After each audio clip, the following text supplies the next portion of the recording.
ఎంత మాత్రము కూడా ప్రయోజనకరమైనది ఏది కాదు. మన పేర్లు ఎక్కడ రాయబడాలి తెలుసా? చెప్పండి. జీవ గ్రంథములో రాయబడతాయి. మరి ఆ పేర్లు ఎప్పుడు రాయబడతాయి చెప్పండి? ఆ పేర్లు ఎప్పుడు ఆ జీవ గ్రంథములో రాయబడతాయి? మన పేర్లు మనం ఎప్పుడైతే మన మనసును మార్చుకుని ప్రభు యొక్క వాక్యముని విని వాక్యమును అంగీకరించి వాక్య ప్రకారంగా బ్రతికి ఇదిగో యేసుక్రీస్తు నామమున బాప్తిస్మం పొంది పాపములు ఒప్పుకొని పశ్చాత్తాపముతో ప్రభు కొరకు ఎవరైతే బ్రతుకుతున్నారో అప్పుడు ఆల్రెడీ వాళ్ళ పేర్లన్నీ ఎక్కడ రాయబడుతున్నాయి అంటే జీవ గ్రంథములో రాయబడుతున్నాయి. రాయబడిన పేర్లు మరలా తుడిపి పెట్టబడుకోకుండా కాపాడుకోవాలి. అర్థమవుతున్నాయి మాటలు? ఇప్పుడు జీవ గ్రంథములో మన పేర్లు రాయబడిన తర్వాత ఎప్పుడు రాయబడతాయి? క్రీస్తు రక్తములో కడగబడి ప్రభువు నామమున బాప్తిస్మం పొంది పాపాన్ని విడిచిపెట్టని వెంటనే మన పేర్లు జీవ గ్రంథములో రాయబడతాయి. రాయబడిన పేర్లు మనం మరణించినంత కూడా అందులోనే ఉండాలంటే ఈ భూమి మీద చాలా జాగ్రత్తగా మనము బ్రతకాలి. బ్రతకడంలో ఒకవేళ అశ్రద్ధగా మనం బ్రతికితే యేసులోనికి వచ్చిన తర్వాత మరలా పాపంలోనికి వెళ్ళిపోతే కనుక రాయబడిన పేర్లు కూడా మరలా ఏం చేయబడతాయి తెలుసా? ముందుకు వెళ్తుంటే ఆ విషయాలు మనకి కనబడతాయి. ఓసారి చూద్దాం ఎవరి పేర్లు రాయబడ్డాయో, ఎందుకు ఏ విధముగా రాయబడ్డాయి అనే సందర్భాన్ని మనం చూడగలిగితే కనుక ప్రకటన గ్రంథము దయచేసి ప్రతి ఒక్కరు వాక్యాన్ని తీయండి. ప్రకటన గ్రంథము 7వ అధ్యాయము 14వ వచనం. అందుకు నేను అయ్యా నీకే తెలియననగా అతడు ఇలాగు నాతో చెప్పును మీరు మహాశ్రమ నుండి వచ్చిన వారు గొర్రెపిల్ల రక్తములో తమ వస్త్రములను ఉతుకుకొని వాటిని తెలుపు చేసుకునిరి. ఒకసారి చూడండి. తమ వస్త్రములు ఉతుక్కోవడం అంటే ఏంటి చెప్పండి? తన బ్రతుకులు మార్చుకోవడం, వాళ్ళ జీవితాలు మార్చుకోవడం, వాళ్ళ హృదయాలు కడుక్కోవడం. ఎక్కడ కడుక్కున్నారంటే గొర్రె పిల్ల రక్తములు అంటే క్రీస్తు రక్తముల వారు ఏం చేయబడ్డారంటే కడగబడ్డారు. బాప్తిస్మం పొందిన తర్వాత మనం పరిశుద్ధుడైన క్రీస్తు రక్తములో కడగబడాలి. ఆయన సొత్తైన రక్తమ చేత ఎలాగైతే మనల్ని కొనుక్కున్నట్లుగా ఆయన రక్తములో మనం ఏం చేయబడాలంటే కడగబడాలి. అంటే మన జీవితాలను మన బ్రతుకుల్ని ఏం చేసుకోవాలని చెప్తున్నాడంటే సరి చేసుకోవాలి, బ్రతుకులు మార్చుకోవాలి. అంటే మీ వస్త్రములు తెలుపు చేసుకోవడం అంటే కడుక్కుంటున్నాం. బ్రతుకులు ఏం చేసుకుంటున్నారు? ఇప్పుడు మార్చుకుంటున్నారు. అక్కడ కనబడుతుంది. వీరంట మహాశ్రమ నుండి వచ్చిన వారు గొర్రెపిల్ల రక్తములో తమ వస్త్రములో ఉతుకుకొని వాటిని తెలుపు చేసుకుని చెప్తా చూడండి. వాటిని ఏం చేసుకున్నారంట? అది వస్త్రములు అంటే ఇదిగో ఆ గొర్రెపిల్ల రక్తములో కడగబడాలి. ఏ విశ్వాస అయితే క్రీస్తు వాక్యం విని రక్షణ పొందిన తర్వాత యేసుక్రీస్తు ప్రభు రక్తములో ఏం చేయబడాలి చెప్పండి? కడగబడాలి. కడగబడిన వారే వధువు సంఘములో సిద్ధపరుస్తారు. సంఘం అంటే ఏదో ఈ క్రీస్తు ప్రేమ సంఘం లేకపోతే ఎన్నో విషయాలు సంఘాలు ఉన్నాయి కదా, అది అంటే సంఘం అంటే అది కాదు. సంఘం అంటే ఇదేంటంటే అందరము ఒక చోట కూడికిని ఏర్పాటు చేసుకోవాలి. కాబట్టి ఇప్పుడు విజయవాడలో ఉందనుకోండి, మనం అందరం విజయవాడ వెళ్ళగలమా? వెళ్ళలేం. మనకు అందుబాటులో కావాలి పాల్గొనడానికి. ఇది సంఘాలుగా ఈ విధముగా ఏర్పాటుపడ్డాయి. బైబిల్లో కూడా చాలా సందర్భంలో ఇది కొరింథీ సంఘం అనేది ఫిలిప్పీ అంటే కొన్ని దేశాలలో విభజింపబడి ఆ దేశంలో ఏం చేశారు? ఏర్పాటు చేశారు అక్కడ. ఇతరా అంటే ఇప్పుడు చూడండి, ఇది సంఘాలంటే ఇది కొన్ని సందర్భాలలో మనం ఆలోచించవలసింది కూడుకున్నట్టు. సంఘాల గురించి 7 సంఘాలు ఈ ప్రకటన గ్రంథంలో ఉన్నాయి. లవోదికీయ సంఘం, ఇవి సంఘాలు. వీటి కోసం తర్వాత మాట్లాడుకుందాం. ఇప్పుడు మన సబ్జెక్ట్ వేరు కదా. చూడండి, ఇప్పుడు ఏంటంటే వీరు ఇక్కడ ఫస్ట్ నుంచి మరలా మాడుకుందాం. అందుకు నేను అయ్యా, అయ్యా నీకే నీకే తెలియను అనగా అతడు ఇలాగు నాతో చెప్పును. వీరు మహాశ్రమ నుండి వచ్చిన వారంటే వీళ్ళు మహాశ్రమ నుండి వచ్చిన వారంటే ఇదిగో ఈ భూమి మీద ఎన్నో పోరాటాలని జయించి పాపాన్ని అంటించుకోకుండా ఎన్నో శ్రమలు ఎన్నో ఇబ్బందులు ఆటంకాలు జయించి వారి జీవితాలు పరిశుద్ధముగా ఈ భూమి మీద కాపాడుకొని పాపాన్ని అంటించుకోకుండా పరిశుద్ధముగా కాపాడుకొని ఇదిగో వీరు కూడా జయించిన వారే.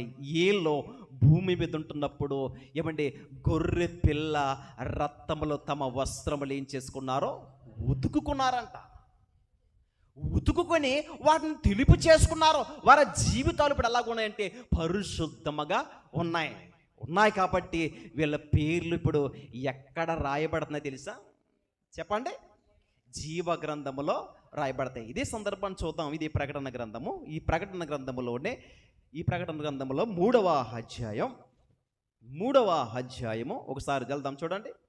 ప్రకటన గ్రంథము 3వ అధ్యాయము సార్దీస్లో ఉన్న సంఘములో ఉన్న వారికి తెలియపరుస్తున్న మాట ఏంటంటే 4వ వచనం, అయితే తమ వస్త్రములను జాగ్రత్తగా చూడండి అపవిత్రపరచుకొనని కొందరు సార్దీసులో నీ యొద్ద ఉన్నారు. వారు అర్హులు గనక తెల్లని వస్త్రములు ధరించుకుని నాతో కూడా సంచరించుదురు. జయించిన వాడు అలాగున తెల్లని వస్త్రములు ధరించుకునిను జీవగ్రంథముల నుండి అతని పేరు ఎంత మాత్రమునో జాగ్రత్తగా మాటను చూడండి. తుడుపు పెట్టక ఏంటి అంటే వాళ్ళ పేర్లు జీవగ్రంథముల నుండి తీసివేయబడలేదు. ఎందుకు తీసివేయబడలేదంటే అక్కడ కొన్ని మాటలు మనకు కనబడుతున్నాయి చూడండి. అయితే తమ వస్త్రములు అంటే అపవిత్రపరచుకోవద్దంటే జీవితాలు బ్రతుకులు. వస్త్రాలంటే వారి జీవితాలు, వాళ్ళ బ్రతుకులంట ఈ భూమి మీద వారు అపవిత్రపరచుకోలేదు. పాపాన్ని అంటించుకోకుండా వారు ఎలా బ్రతికారు?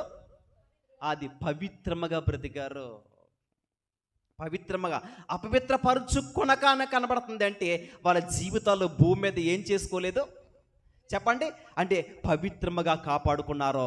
అపవిత్రపరచుకొనని కొందరంటండి ఎక్కడున్నారంట? సార్దీసులో నీ యొద్ద ఉన్నారు.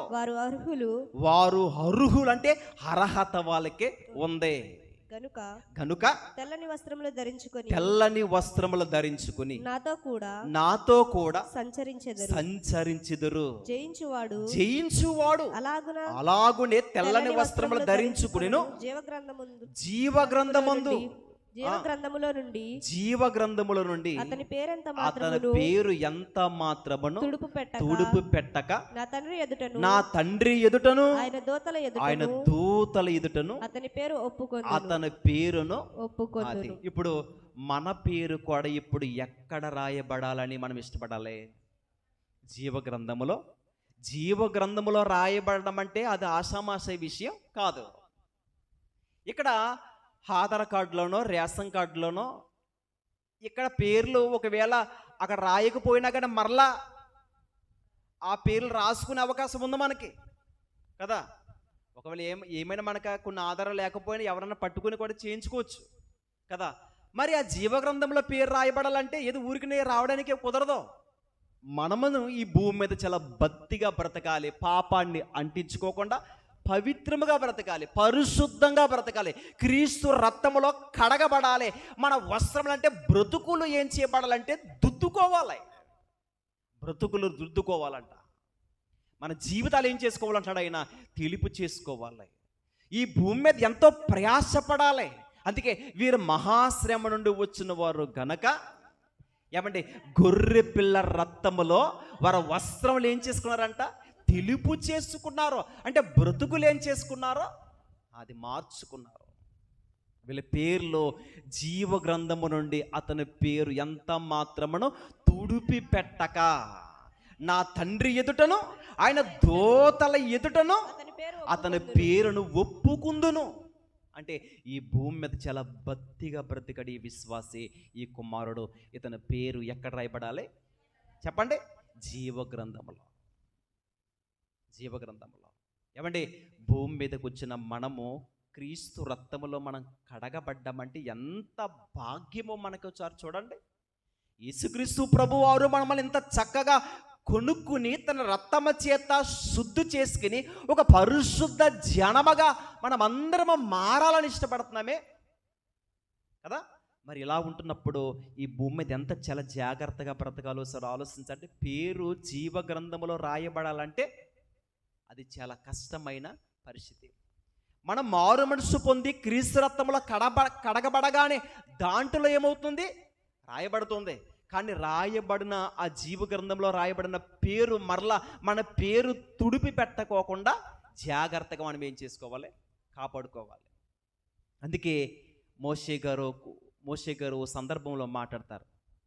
ఇశ్రాయేలు ప్రజలు ఏమంటే ఐగుప్తు నుండి వచ్చిన తర్వాత వారు ఇదిగో మోషే గారు సీనాయి కొండ మీదకి వెళ్ళిన తర్వాత దేవుని యొద్ద ఉండి మరలా వచ్చేలోగా బాధ్యతలన్నీ అహరోనుకి అప్పగించినప్పుడు ఏమంటే ప్రజలందరూ కూడా ఏం చేశారంటే ఇంకా మోషే రావట్లేదని ఒక దూడ బొమ్మను చేసుకుని ఆ దూడకి సాష్టాంగ నమస్కారం చేసి ఇదిగో ఐగుప్తు దేశంలో నుండి మనల్ని నడిపించిన దేవుడు ఇదే అని అక్కడ సాష్టాంగ పడ్డారు. నిర్గమాకాండము 32వ అధ్యాయంలో కనబడుతుంది మనకి. ఒకసారి అక్కడికి వెళ్దాం చూడండి. అప్పుడే కాదు సార్ చూద్దాం. 32వ అధ్యాయంలోకి రెండోసారి 32లోకి వచ్చిన తర్వాత ఈ విషయాలన్నీ ఈ అధ్యాయంలో మనకి కనబడతాయి. ఈ 32వ అధ్యాయంలో ఈ మొత్తం అన్నీ కనబడతాయి. ఏంటంటే మోషే అక్కడ కొండ మీదకి వెళ్ళడం, అక్కడే ఉండడం. అక్కడ ఉండగానే జనులందరూ కూడా ఏమనుకుంటున్నారంటే మోషే అనేవాడు ఇంకా మనకి దగ్గరికి రావట్లేదు, ఏమైపోయాడో కూడా తెలీదు, ఆయన చనిపోయాడేమో అని ఏమంటే ఒక అవివిశ్వాసముతో లోబడిపోయి, అంటే మనం ఐగుప్తు దేశం నుండి ఇక్కడికి వచ్చామంటే మనల్ని ఎవరు నడిపించారు? దేవుడు కాదా? దేవుణ్ణి మర్చిపోయారు. అది అంటే ఇదిగో ఓ ఇశ్రాయేలీలు అని 4వ వచనం కింద లైన్.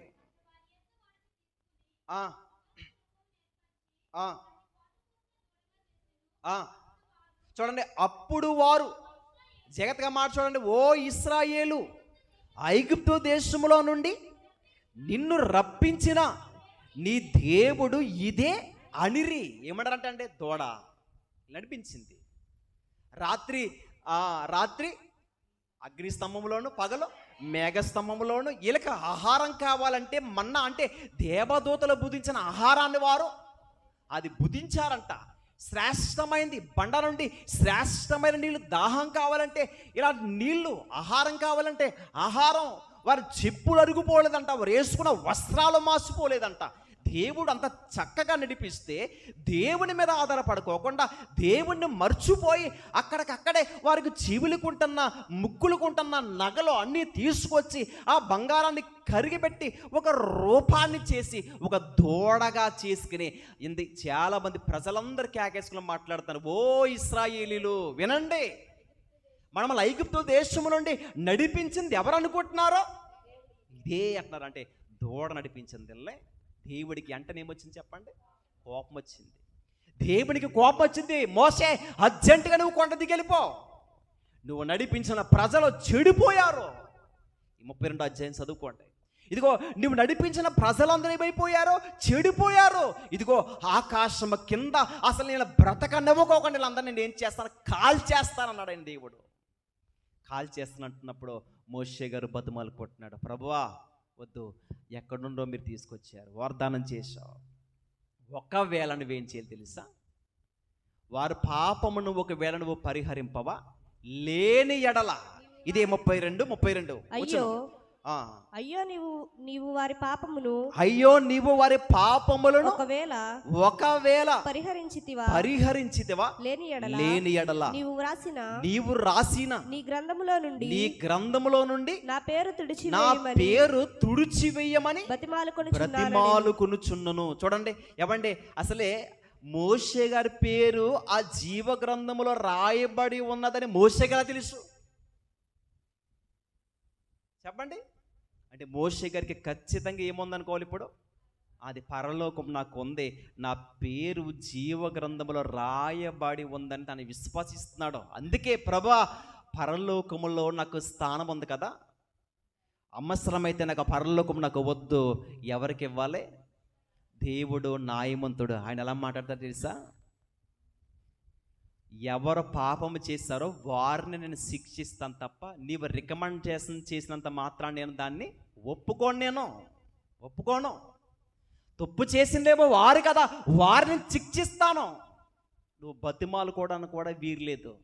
ఇలా మాట్లాడతాను. కింద వచ్చిన అందుకు యెహోవా ఎవడు నా ఎదుట పాపము చేసునో వాని నా గ్రంథములో నుండి తుడిచివేయుదును.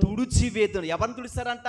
ఎవడైతే నా ఎదుట పాపము చేస్తాడో వాని నా గ్రంథములో నుండి అది ఒకసారి చూడండి. అంటే పాపము చేస్తే గనక వారి పేర్లు ఇప్పుడు ఏమవుతాయి? అది నీ పేరుని ఎందుకు తుడుస్తాను కదా? నువ్వు నా విషయంలో నమ్మకస్తుడుగా నువ్వు బ్రతుకుతున్నావు, నీ పేరు నేనెందుకు చూడాలి? నీ భాగ్యం నీదే. వారిని బట్టి ఒక యథార్థవంతుడుగా నన్ను ఎంతగానో ప్రేమిస్తున్నా నీవు నీ పేరు నేను తుడిచేస్తాను. ఏమనుకుంటున్నాను నేనంటే, సరే దేవుడు ఎంత మంచి దేవుడు కదండి. ఎవరు నా ఎదుట పాపం చేస్తారో వాణి నేను శిక్షిస్తాను, వాని పేరే తీసేస్తాను తప్ప నీ పేరు నేను తీయను. చూసారా? ఏమండి, మోషే గారంటే ఎంత మంచోడో చూసారా? సాత్వికుడు మోషే అంటే. ప్రజల మీద అంత ప్రేమను చూడండి. ఒక నాయకుడికి ఎంత బాధ్యత, ఎంత ప్రేమ. అయ్యో ఈ ప్రజలు పాపం చేశారు ప్రభా, వీళ్ళకి తెలియదేమో నాయన, వీళ్ళు కాల్చేయకండి. కాల్చేస్తే వీళ్ళ పరిస్థితి ఏంటి? ఆయన మోషే గారు దేవుని కోపాన్ని ఏం చేస్తానో తెలుసా? అది తగ్గిస్తున్నాడు. ప్రభా అని చెప్తున్నాడు. అంటే ఎందుకు ఆ మాట అన్నాడో సార్ ఆలోచన, కాల్ చేస్తాను ఎందుకన్నారంటారో దేవుడు కూడా. అసలు మోషే యొక్క ఆలోచన ఎలా ఉంటుందో కూడా టెస్టింగ్ చేశాడు ఆయన. మోషే ఆలోచనలు కూడా ఎలా ఉంటుందో అంటే, ఇదిగో నిజమే ప్రభా, ఐగుప్తు నుండి తీసుకొచ్చినప్పుడల్లా నన్ను వ్యాధిస్తున్నారు, నిన్ను దూషిస్తున్నారు, నాకు అది లేదంటున్నారు, ఇది లేదంటున్నారు, అది కావాలంటున్నారు, ఇది కావాలంటున్నారు, అంత మాట అవి నమ్మకంతో మరలా నేను అక్కడికి వెళ్ళిపోతామంటున్నారు. ఇదిగో ఐగుప్తు దేశంలో సమాధులు లేవని ఇక్కడ తీసుకొచ్చి సమాధి చేయడానికి వచ్చావా? ఇన్ని మాట్లాడుకుంటున్నావు ప్రభా, వద్దు ప్రభా తీసేయి. మనమంతా మేము ఎలాగానే ఆయన అండాలగా కదా. మనకి ఇసుకెక్కిపోయి నిజమే అలాంటి వాళ్ళు అలా జరగవలసింది అలాగంటాం. కానీ మోషే గారు ఏమన్నారు? వద్దు ప్రభా, నువ్వేం చేసావో తెలుసా? నువ్వు కొన్ని వాగ్దానం చేసావు. ఆ విషయాల్లో దేవునికి తెలియపరుస్తున్నాడు ఆయన. ఆ విషయాన్ని ఒకసారి చూడండి. ఎక్కడున్నారు? చదవండి. కావున నువ్వు ఊరకుండము, నా కోపం వారి మీద మండును. ఓసారి చూడండి.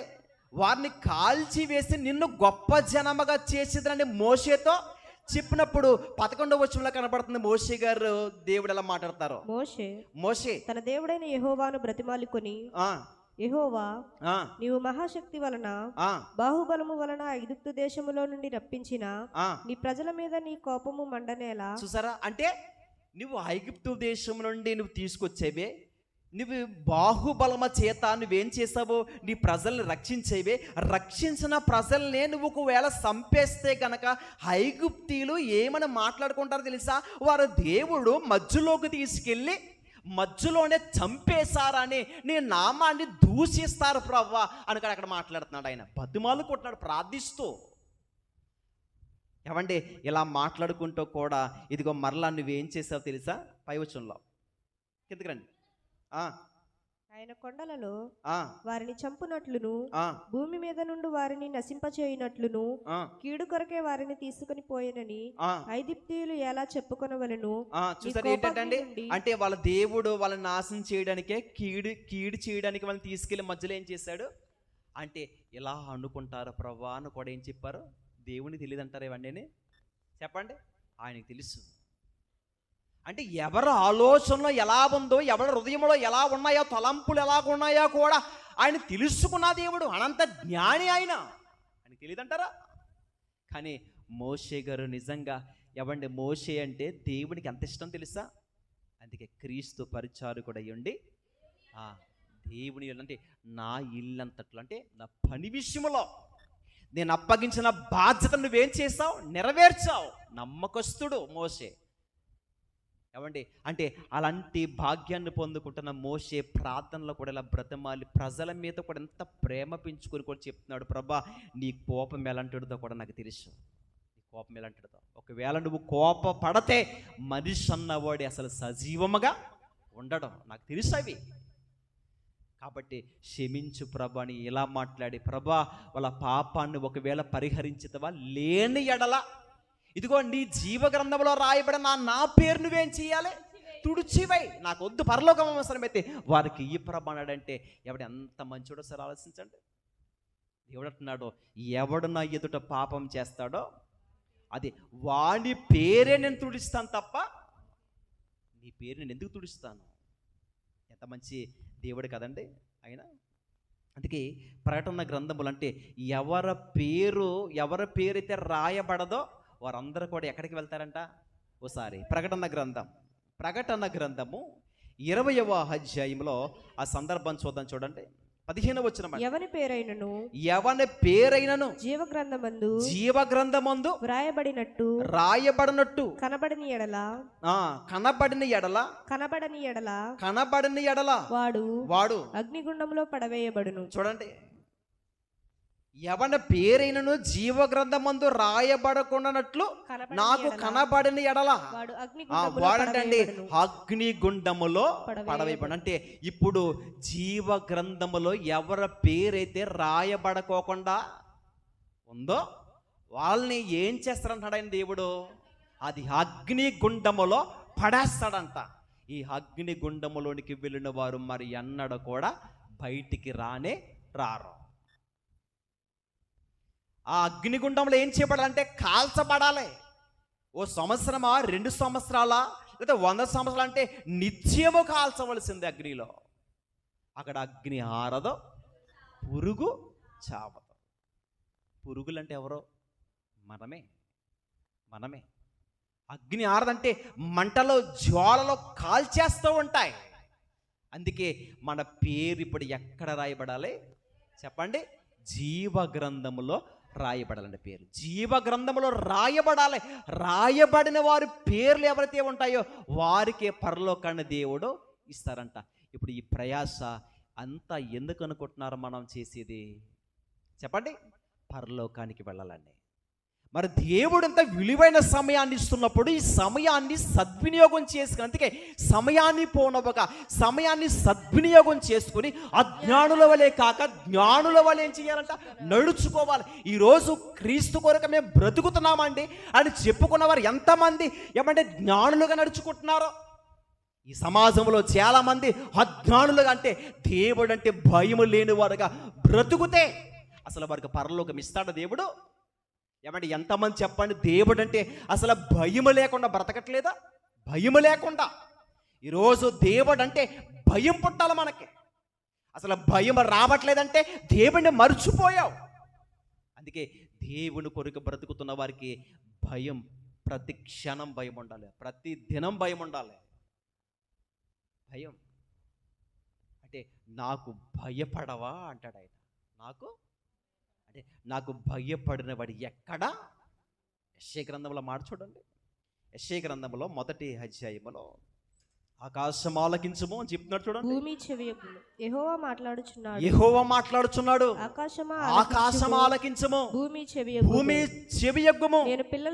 నేను పిల్లలను పెంచి గొప్పవారినిగా చేసితిని, వారు నా మీద తిరగబడి ఉన్నారు. ఎద్దు తన కామాందు నెరుగును, గాడిద సంతవాని దొడ్డి తెలుసుకొనును. ఇశ్రాయేలుకు తెలివి లేదు, నా జనులు యోచింపరు. పాపిష్టి జనమా, దోషభరితమైన ప్రజలారా, దుష్ట సంతానమా, చెరుపు చేయు పిల్లలారా, మీకు శ్రమ. వారు యెహోవాను విసర్జించి ఉన్నారు. వారు యెహోవాను ఏం చేశారంటే విసర్జించి ఉన్నారు. ఇశ్రాయేలు యొక్క పరిశుద్ధ దేవుని దూషింతురు, ఆయనను విడిచి తొలగిపోయి ఉన్నారు. నిత్యము తిరుగుబాటు చేయుచు మీరేలా ఇంకను కొట్టబడుదురు. ప్రతివాడు నడినెత్తిని వ్యాధి కలిగి ఉన్నాడు. ప్రతివాని గుండె బలహీనమాయును. అరకాలు మొదలుకొని తల వరకు స్వస్థత కొంచెమైనను లేదు. ఎక్కడ చూచినను గాయములు, దెబ్బలు, పచ్చిపుండ్లు అని అవి పిండబడలేదు, కట్టబడలేదు, తైలముతో మెత్తన చేయబడలేదు. చాలండి. అంటే ఈ భూమి మీద బ్రతుకుతున్న వారు దేవుడు మాట్లాడుతున్నారు, ఆకాశమా ఆలకించము, భూమి చెవియొగ్గుము. అంటే నేను పిల్లలను పెంచి గొప్పవారుగా నేను చేశాను, నా మీద ఏం చేశారు? తిరుగుబాటు చేశారు. ఒక ఎద్దు, ఇదిగో ఒక యజమానుడు ఎవరో తనకు తెలుసు, తన కామందుని ఎరుగును, గాడిద తన సొంత వాణిదొడ్డు తెలుసుకుంటుందంట. నా జనులు అంటే వినేవారు కారంట. పాపిష్టి జనమాన మాట్లాడుతున్నాడు ఆయన. చెరుపు చెయ్యి ప్రజలారా, మీకు శ్రమ. ఎప్పుడు ఆ శ్రమ కలుగుతుంది? దేవుణ్ణి ఎవరైతే విడిచిపెట్టి బ్రతుకుతారో ఇదిగో మీకు శ్రమ. ఆరని అగ్నిలోనికి వెళ్ళిపోతే మిమ్మల్ని రక్షించేవారు ఎవరు? ఒక రోజు పాపం అనే ఊబిలో బ్రతుకుతున్న మనల్ని రక్షించడానికి రక్షకుడుగా ఎవండి యేసుక్రీస్తు ప్రభుని తన తండ్రి అయిన దేవుడికి బయట మన దగ్గరికి పంపించాడు. ఆయన మనకి విలువ లేదు, జీవితం లేదు, బ్రతుకు లేదు. అలాంటి క్షణములోనే దేవుడు మనల్ని రక్షించాడు. ఒకరోజు రక్షించడానికి వచ్చాడు, కానీ ఇప్పుడు మనల్ని రక్షించడానికి కాదు. ఎవరైతే సిద్ధపడి ఉంటారో సిద్ధపడిన వారిని తీసుకుని వెళ్ళడానికి ఆయన సిద్ధంగా ఉన్నాడు. అందుకే నేడో రేపో మధ్య ఆకాశములోనికి వేలాది దూతలతో రాబోతున్నాడు. ఆయన దూతలతో బూరలు ఊదుకుంటూ, దేవదూతల సమూహముతో, ఆర్భాటముతో, ఏమంటే ప్రధాన దూత శబ్దముతో అంటే ఏమంటే గంభీర ధ్వనులతో, ఉత్సాహముతో అంటే ఆయన మేఘారుడై వచ్చుచున్నాడు. మరి ఆ శబ్దం అంటే అందరికీ వినబడుతుంది, అందరికీ. అప్పుడు రొమ్ము కొట్టుకుని ఏడ్చి, ప్రభువా నాకు అవకాశాన్ని ఇవ్వండి, మారు మనసు పొందుతానంటే అసలు ఎవరమో నాకు తెలియదు అంటాడు దేవుడు. అలాంటి పరిస్థితి అసలు మనం ఎన్నడూ అలాంటి పరిస్థితిని మనము తెచ్చుకోవద్దు ప్రియమైన వాళ్ళ. అందుకే ఈ ప్రయాస, అందుకే దేవుడు ఈ విషయాలు మనకు తెలియపరుస్తున్నాడు. అందుకే జీవ గ్రంథములో మన పేరు ఖచ్చితంగా రాయబడాలి. ఏమంటే ఆధార్ కార్డు లేదనుకోండి, అసలు మనకి ఇంటికి లోన్ ఇస్తారా? రేషన్ వస్తుందా? మనకి రాదు.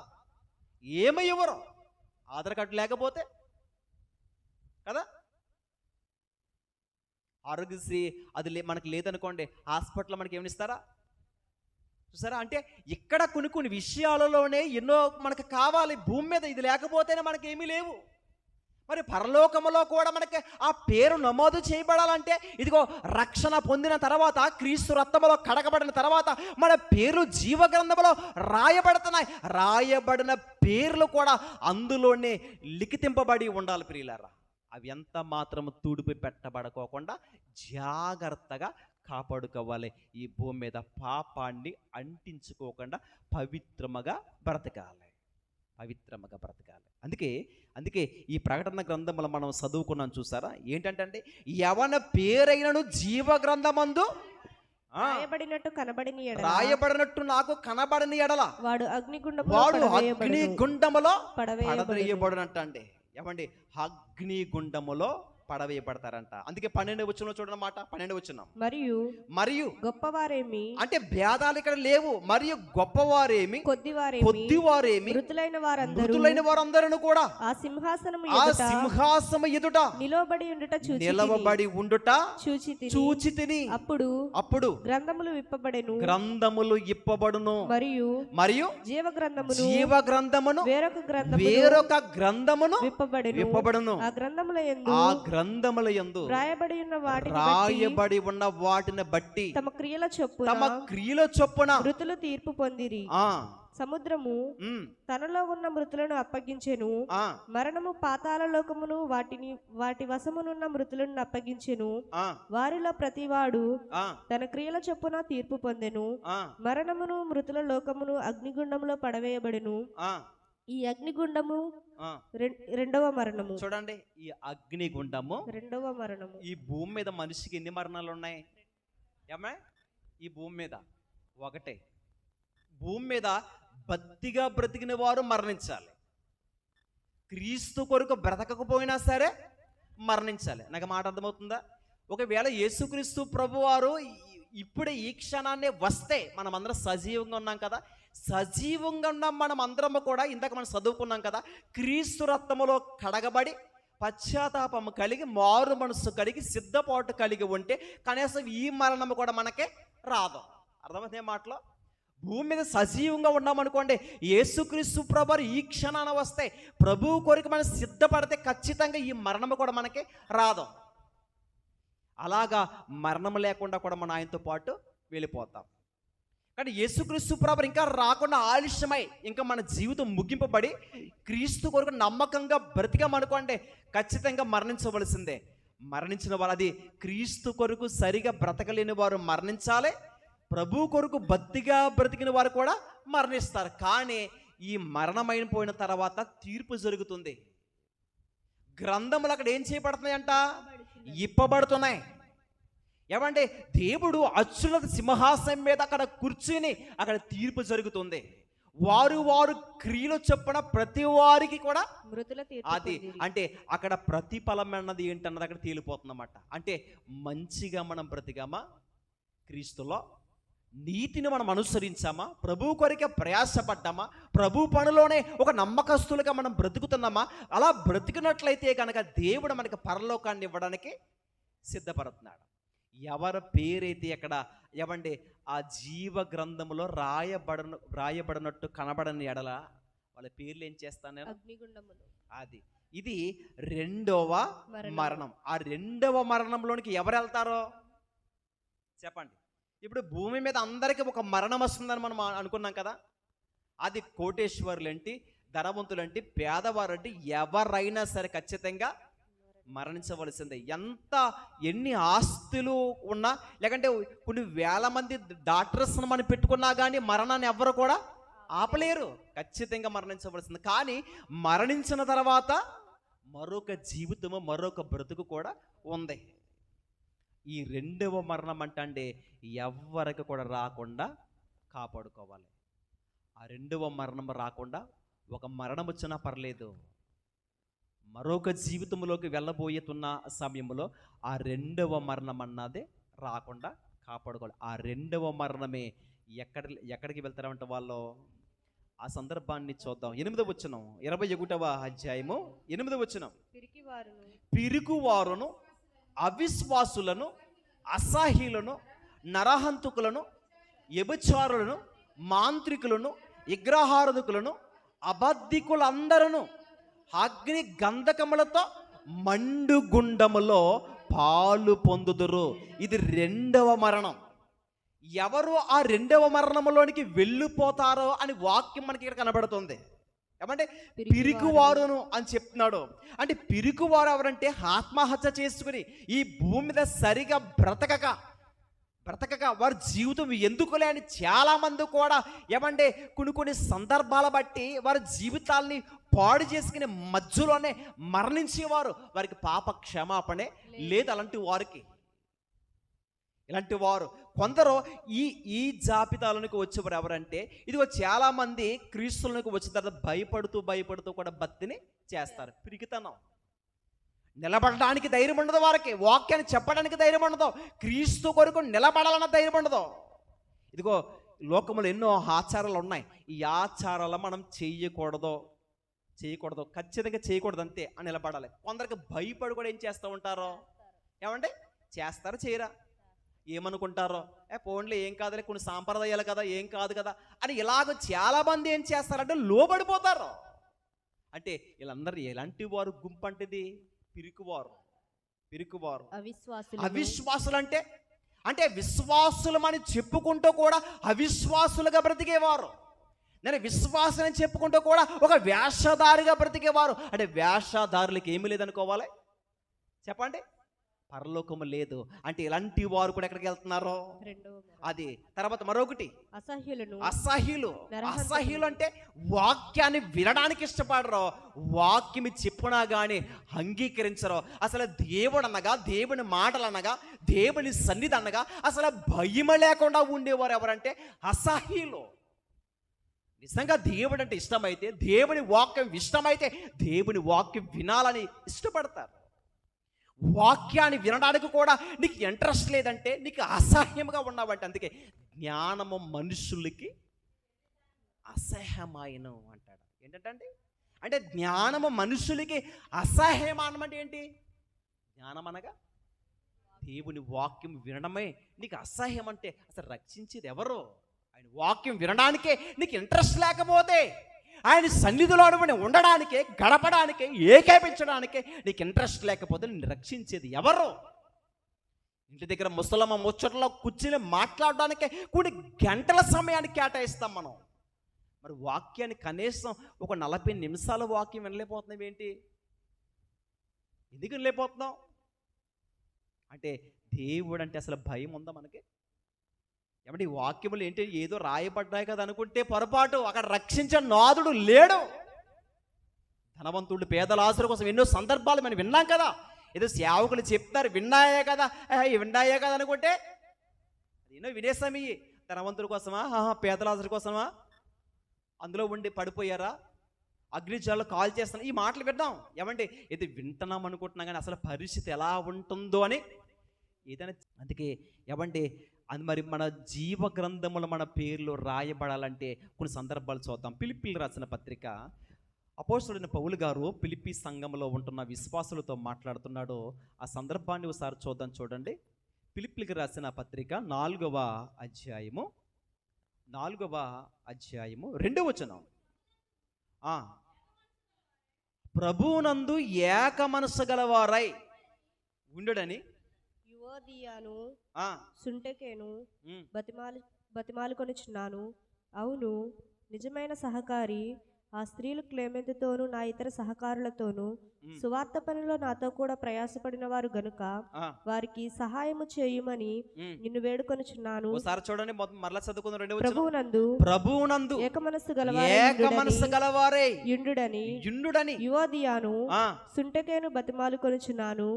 అవును, నిజమైన సహకారి ఆ స్త్రీలు క్లేమెంతుతోనూ నా ఇతర సహకారులతోనూ సువార్త పనిలో నాతో కూడా ప్రయాసపడిన ఏం చేశారు? ప్రయాసపడిన వారు గనక వారికి సహాయము చేయవలనని వేడుకొనుచున్నాను. ఆ సహకారుల పేర్లు జీవగ్రంథమందు వ్రాయబడి ఉన్నాయంట. పౌలు గారు అంత ఖచ్చితంగా చెప్తున్నాడు. చూడండి, పౌలు గారితో పాటు ఎలా ప్రయాసపడ్డారంటే వీళ్ళు చెప్పండి, సహకారులుగా. ఏ విషయంలో? ప్రభు పనిలో. నాతో కూడా వీళ్ళు ఏం చేస్తారంటే బహుగా ప్రయాసపడ్డారు సేవ విషయంలో, పరిచర్య విషయంలో. అని ఏమంటారంటే దేవుని పననగా ఎవరు అసలు నిర్లక్ష్యముగా ఉండకూడదు. అది మహాభాగ్యం అని సంపాదించుకోవాలి. దేవుని పనిలో ఉంటే, దేవుని కొరకు బ్రతుకుతూ కూడా ఓ పక్షాన దేవుని పనిలో ఉంటే ఏమంటే వాళ్ళ పేర్లు ఎక్కడ రాయబడ్డాయి తెలుసా? రాయబడమే కాకుండా వారి విషయము కొరకు నేను ఏం చేస్తున్నాను? బ్రతిమాలుకునిచున్నాను అంటున్నాడు. చూడండి, ఒక ఫిలిప్పీ సంఘంలో ఉంటున్న ఆ విశ్వాసుల గురించి కొందరి కోసం మాట్లాడుతున్నాడు ఆయన. ఇదిగో ఆ నిజమైన సహకారులు స్త్రీలు అంటండి క్లెమెంతుతోను నా ఇతర సహకారులతో, అంటే నేనే కాకుండా నా ఇతర సహకారులు ఎంతో మంది ఉన్నారు. వారితో కూడా వీళ్ళు ఏం చేశారు? సువార్త పనిలో నాతో కూడా ఏం చేశారమ్మా? అది ఎవడి అలాంటి ప్రయాస ఏమైనా పడుతున్నారా? ప్రయాస ఎంతమందికి సువార్త చెప్పగలుగుతున్నారు? ఎంతమందికి మంచి మాటలు అందిస్తున్నారు? ఈరోజు నేను మాట్లాడుతున్నాను, చాలామంది పాపపు ప్రేరేపణ కలిగే మాటలే తప్ప, నీచమైన కార్యక్రమాలే తప్ప వాక్యాన్ని పంచుకున్న పిల్లలేరి. సువార్త పనిలో ముందుకు వెళ్దామన్నా వారు ఏరి. ఏదో పాట పాడేస్తానంత మాత్రాన గొప్పలం కాదు మనం. పాటలు ఏ విధంగా అయితే పాడుతున్నామో జీవితాలు కూడా అదే విధంగా ఉండాలి. అందరికీ సువార్తను ప్రకటించేవారుగా ఉండాలి. దేవుని పనిలో కూడా ప్రయాసపడాలి. అందుకే దేవుని పనిలో ప్రయాసపడితే ఈ ప్రయాస మన ప్రభునందు మీ ప్రయాస వ్యర్థము కాదని మీ ఏం చేయాలి, మీరు ఎరగాలి. ప్రభునందు ఇదిగో మీ ప్రయాస అంటే దేవుని కొరకు మనం ఏ పని అయితే చేస్తున్నామో ఆ పని దేవుని విషయంలో వ్యర్థం అవ్వలేదు మీ పని. అందుకే యేసుక్రీస్తు ప్రభువారు ఆయన శిష్యులు యేసు ప్రభుతో మాట్లాడుతున్నారు, ప్రభువా మాకున్న సమస్తమును విడిచిపెట్టి నేను ఏం చేస్తున్నాం, వెంబడిస్తున్నాం. మరి మాకు ప్రతిఫలం ఏంటి అని అడుగుతున్నారు శిష్యులు. మాకేంటి భాగ్యం ఏంటి? అందుకే ఇదిగో మీరు తీర్పు కాలములో ఇదిగో పునరుద్ధాన దినాలలో మీకు జరగబోయేది ఏంటంటే ఇదిగో 12 గోత్రముల వారికి ఎవరైతే ఉన్నారో వారి విషయంలో మీరు ఏం తీరుతారు, అది ఆ గొప్ప భాగ్యాన్ని నేను మీకు ఇస్తాను. సరే, ప్రభు సన్నిధిలో అని శిష్యులు ఏదైతే విడిచిపెట్టారో సమస్తమును కూడా విడిచిపెట్టి ప్రభుని వెంబడించారు కదా. దేవునికి తెలీదా వాళ్ళకి ఏదైతే ఇదిగో లాభకరంగా ఉన్నావో అవన్నీ కూడా ఏం చేశారు, వాళ్ళు విడిచిపెట్టారో. ప్రభువే మాకు కావాలని ఒక రోజు ఏం చేశారు, తీర్మానించుకున్నారు. వాళ్ళ పేర్లు జీవ గ్రంథంలో రాయబడమే కాకుండా ఏమండి వాళ్ళకి గొప్ప స్థితిని కూడా దేవుడు అని శిష్యులకి ఇదిగో మనమందరం రెండవ రాకళ్ళకు వచ్చినప్పుడు ఎవరైతే పరలోకములోకి వెళ్తారో వారందరినీ మనం చక్కగా రియల్గా మనం వాళ్ళందరినీ చూడొచ్చు. ఇప్పుడు పెళ్లి జరుగుతున్నప్పుడు ఒక వీడియో చేస్తామే, అది ఎలా జరిగిందో మనం ఏం చేయొచ్చు, మర్చిపోతాం. తర్వాత మనం చూడాలంటే ఆ క్యాసెట్ పెట్టి మనం చూస్తేనే కానీ ఏమేమి జరిగిందో ఎవరు వచ్చారో ఏంటో అన్నీ కూడా తెలీదా. మనకంటే ముందు మ్యారేజ్ జరిగిపోయిన ఉంటాయి, వాళ్ళ DVD క్యాసెట్ మనం పెట్టామని దాంట్లో ఇదిగో చిన్న పిల్లలకి ఆ టైంలో ఎలా ఉన్నామో కూడా తెలుస్తుంది. అలా చూడొచ్చు మన వాళ్ళందరినీ. అంటే మనకి ఉదాహరణ చెప్తున్నాను. అంటే వారు ఎలా బ్రతికారో వాళ్ళ జీవిత చరిత్ర అంతా కూడా మనం అన్ని చూడొచ్చు ఇంకా భూమి మీద. ఎందుకంటే దేవుడే ఈ ప్రపంచంలో పెద్దగా అన్నీ ఎలాగైతే కనపడుతుంది అంతా కూడా మనం ఏం చేస్తున్నామో, ఎక్కడ ఉంటున్నామో, ఎక్కడ తిరుగుతున్నామో అన్నీ. అందుకే వాని క్రియలు అన్నాడు ఏంటి, తనకు అర్థం ఏంటి, అది నువ్వే క్రియలు. అందుకే వారు క్రియలు వారి వెంట వెళతాయంట. ఎవరి క్రియలు, వారు క్రియలు వారి వెంట. ఇప్పుడు నా క్రియలు ఉన్నాయనుకోండి, నా క్రియలు ఉన్నాయంట వస్తాయి. అందుకే మన ప్రతి వాని క్రియలు చొప్పున ప్రతి వానికి తీర్పు తీర్చబడుతుందంట, వాని క్రియలు చొప్పున. అందుకే మన పేర్లో ఎవండి ఎక్కడ రాయబడాలి, ముగించి చెప్తున్నాను. ఇదిగో ఎవండి వీళ్ళ పేర్లు సువార్త పనిలో నాతో కూడా. అందుకేనండి ఎవండి ఈ భాగ్యాన్ని మనము ఏ విషయంలో కూడా పోగొట్టుకోవద్దు. ప్రభు కొరకు మనము బహు ప్రయాసపడే బిడ్డలుగా ఉండాలి. అందుకే ఇదిగో ఒకవేళ నువ్వు క్రీస్తులో సరిగా నిలబడకపోతే కనుక నీ పేరుని ఏం చేస్తాను తెలిసి నేను ఓసారి చూద్దాం. కీర్తనల గ్రంథము 69వ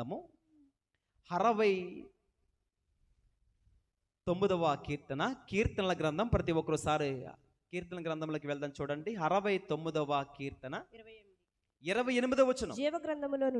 జీవ గ్రంథములో నుండి వారి పేర్లు తుడుపు పెట్టుము నీతిమంతుల పట్టిలో వారి పేర్లు వ్రాయకుము. అది ఏం చెప్తున్నాడండి ఆయన.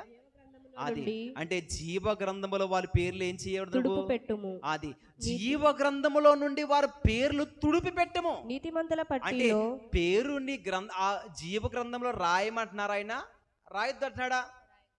తుడుపు పెట్టమంటే ఏంటి, అది ఎందుకు తీసివేయాలి, జీవితాలు ఎలా ఉన్నాయని చూసి తీసివేయాలని చెప్తున్నటువంటి జీవ గ్రంథములో నుండి వారి పేర్లు తుడిపి పెట్టము. నీతిమంతుల పట్టిలో వారి పేర్లు రాయకము. నీతిమంతుల పట్టి మనకు కనపడుతుంది. హెబ్రీ రాసిన పత్రికలో వారు ఎలాగైతే ప్రభు కొరకు ప్రయాసపడ్డారో నీతిమంతుల పట్టి విశ్వాసులు వీరులా ఉంటుంది కదా. అక్కడ ఎంతోమంది కనబడుతూ ఉంటారు. దాంట్లో చాలామంది ప్రభు కొరకు ఎలా ప్రయాసపడ్డారో, ప్రాణాలకి తెగించారో, రంపాలతో కొయ్యబడ్డారో, సింహాలకి ఆహారముగా మార్చబడ్డారో, ఇదిగో కొరడా దెబ్బల చేత ఇదిగో కొట్టబడ్డారో, సువార్త విషయంలో ఎంత ప్రయాసపడ్డారో. ఏమంటే ఎన్నో విషయాలు కూడా హెబ్రీ పత్రికలో ఆ సందర్భాల్లో కనబడుతూ ఉంటాయి. ఇలా నీతిమంతుల జాబితా, నీతిమంతుల పట్టి అని ఈ విధంగా కూడా గ్రంథాన్ని మాట్లాడొచ్చు.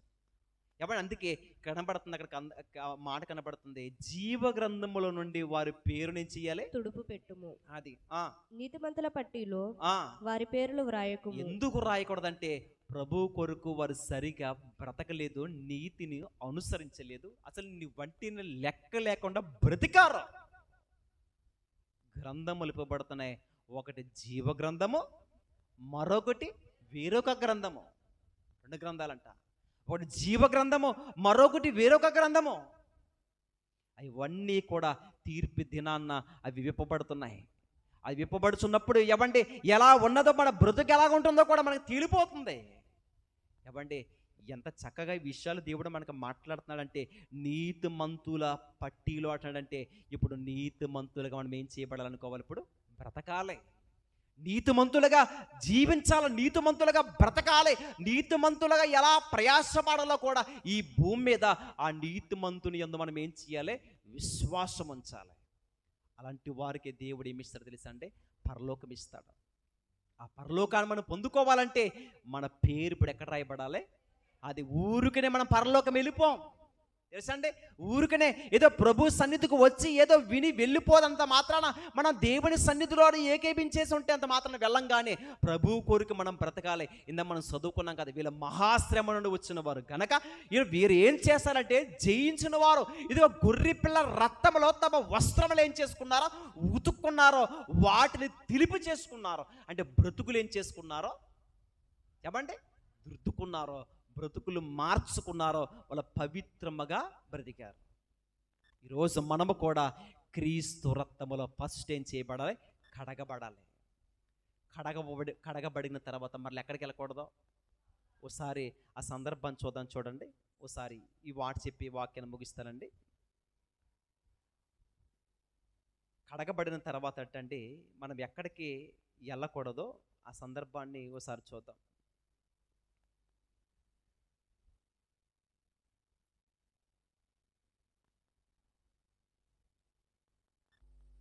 పేతురు గారు రాసిన 2వ పత్రిక అండి. పేతురు గారు రాసిన 2వ పత్రిక 2వ అధ్యాయము 22వ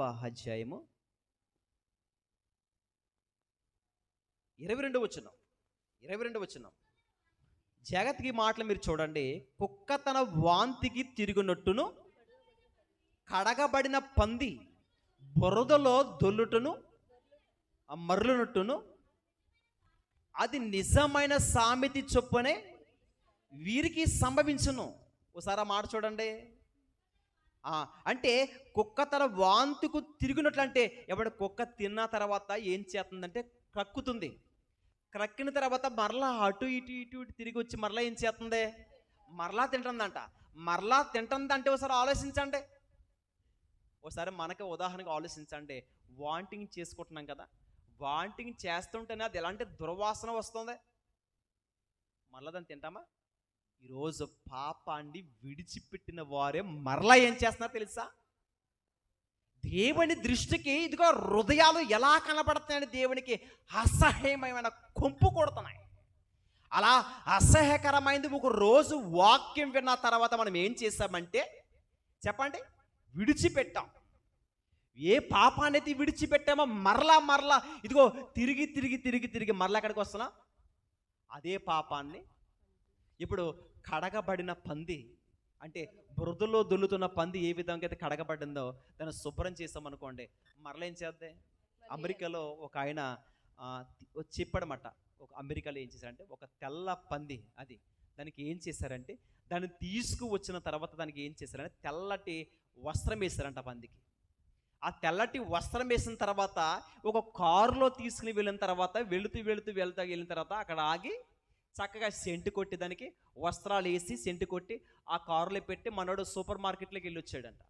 ఈ సూపర్ మార్కెట్లోకి వెళ్ళగానే అక్కడ చాలామంది పందులు దొరుకుతున్నాయి. అందులోకి దొరుకుతుంటే వెంటనే మరలేదు పరుగు ఎక్కడికి వెళ్ళిపోయింది. అది ఎందుకు వెళ్ళిపోయింది అనుకుంటున్నారు? దాని స్థాయి ఎక్కడ, అది బురదే కాబట్టి.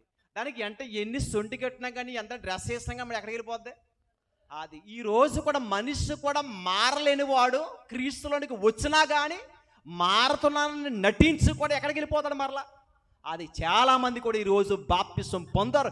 ఎంతమంది చెప్పండి, ప్రేమలో మునిగిపోయి యేసు కొరకు బ్రతుకుతున్నామని చెప్పి కూడా ఆయన కార్యక్రమంలో ఏకేపించి కూడా నటించే జీవితం జీవించట్లేదా? మారు మనసు పొందే పిల్లలు మరలా అక్కడికి ఎంగిలి బ్రతుకుగా ఆశించినట్లుగా ఏమంటే కడగబడిన పంది ఎక్కడికి వెళ్తుందంట? అది బురదలోనికి.